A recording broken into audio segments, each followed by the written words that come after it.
Hey, folks, we are back for another episode of It's Consulting Time, where we are always bringing you a plethora of creatives, innovators, and leaders from around the globe. Purpose over popularity is our motto, and we never fail to leave you with joy, jewels, and justice. What's up, Let's y'all? chat with our Yeah, we special back, we guest. back, we back. And so we're gonna talk music. We're gonna talk music, and we're gonna talk music with Mr. Byron Davis Jr. Now he's been on his consulting time before. And just to give you a little recap, he is a rapper, singer, and entrepreneur. He is completely independent. And he makes sure to let you know that he's completely independent. He has put out a series of mixtapes. And so today we're going to talk to him about an album that he has out. And he dedicated this album to someone special.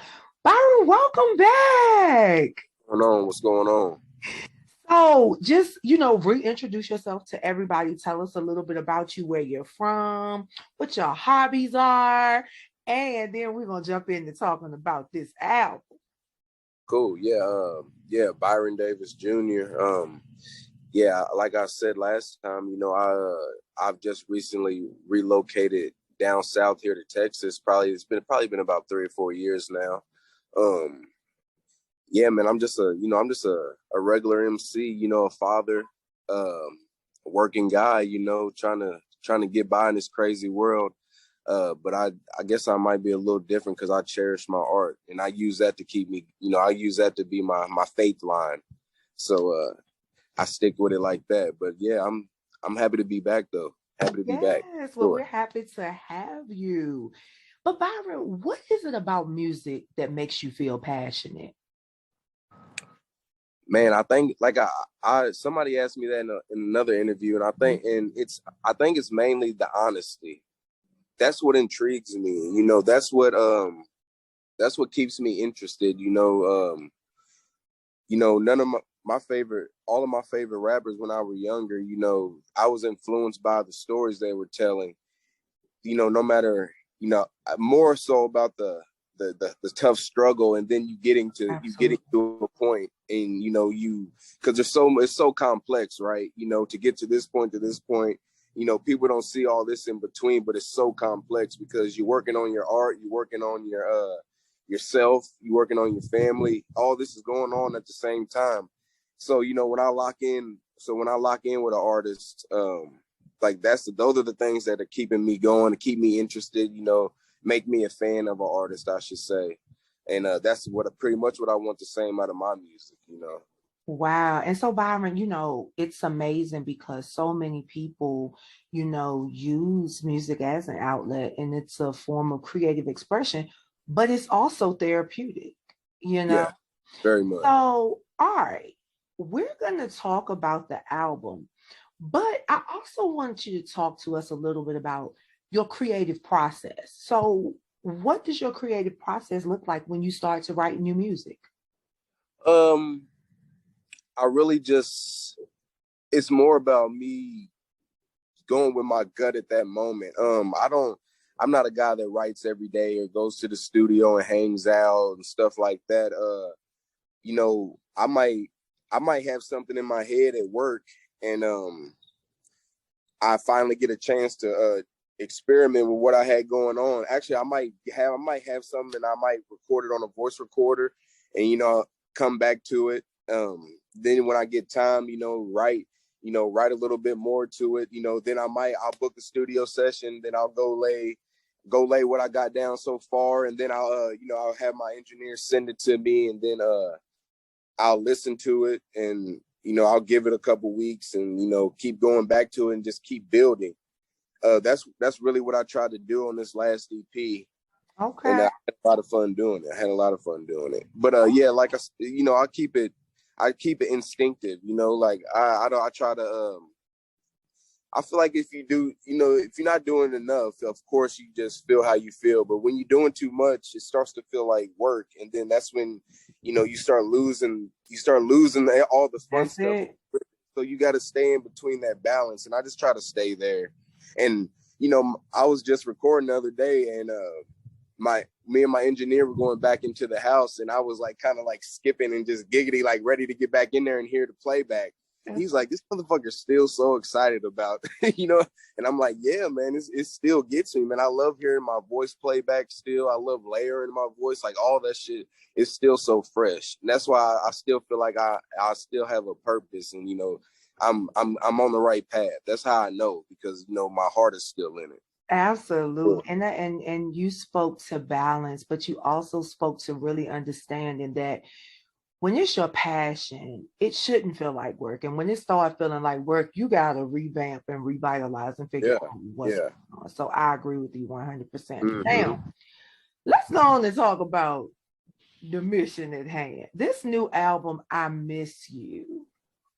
I Miss You, and the lead single, To the Sky. But talk to us about what went into the creation of I Miss You. Oh, well, it's a lot of healing went into it. All the time I took from my last project, Prepare for Greatness, is that's the album that was going on, and I finished it after my brother had been murdered. So you know, this is the second part of that. I guess Prepare for Greatness is, I've been trying to put together in my head how I want to explain my series of tape, these next three tapes or whatever. But Prepare for Greatness was, you know, the devastation or whatever, and the revamping, how you just demolish the whole building, gets demolished and you start fresh. That's what that was. And I Miss You is the beginning of the healing process. And the album I'm working on now is going to show the more of I guess I should say I Miss You is the beginning of the perseverance. And like I said, this next one is going to be, the one where I'm back on my shit with my chest poking out. Yes. But I Miss You is pretty much, it's just a lot of healing going on. It's me taking my time. It's me stepping up my business game. It's me learning a lot on the business side. Okay. It's my son turning 2 in between that time. It's there's a lot going on. Like I said, it's complex in between. People only see the beginning and the end later, but it's really complex in between. So I'm proud of it. Indeed. And so, Byron, we definitely salute you for purposing, your pain into passion and really making, a passion project that exudes strength, healing, and transparency. So, we definitely thank you for your presentation to the world of this album, which reflects on time you and your brother shared growing up. And it definitely does highlight your words and the way you present your words with the melodies and in poetic form. So we definitely embrace you and this project. So tell us where we can find the project, where we can find you on all your socials, and then give us some words of wisdom from other independent creatives out there. Yeah, you can find me on all streaming platforms, mostly where you can find all music, anywhere you can find music. And my social medias are all Byron Davis Jr. I'm pretty easy to find on there. And man, I read, it's today's kind of heavy because I don't know if you've been watching the news because what went on in Texas and whatnot. But I mean, my advice, man, is to a younger creative coming up, man, is try to find the positive in all the negative, and try to search, stay open-minded, and try to make things in your life that seem like they don't make sense. Always try to figure out what you can do to try to make things come full circle, because it's out there. You just have to be patient with yourself, and you have to search for it a little bit. You know what I mean? Like I said, you don't want to work too hard for it. You want it to come to you as well. But you stay in between them. You stay in between them, and man, you stay having fun with the shit, and you should, as long as you're happy, hopefully we always can get some money in the pocket. But if you can keep your passion burning, you know, then that's the beginning of everything. So, and if people can feel the energy, if the passion ain't in it, you know, people feel that you're giving off the energy. So that's pretty much it, you know. Well, we're gonna let the people hear a little bit of To the Sky. No doubt. You already know.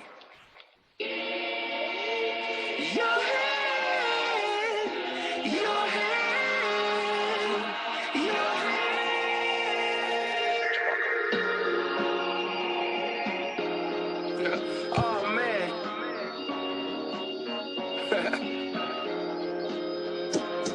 Yeah. Man, I feel great, man. Let's take them back.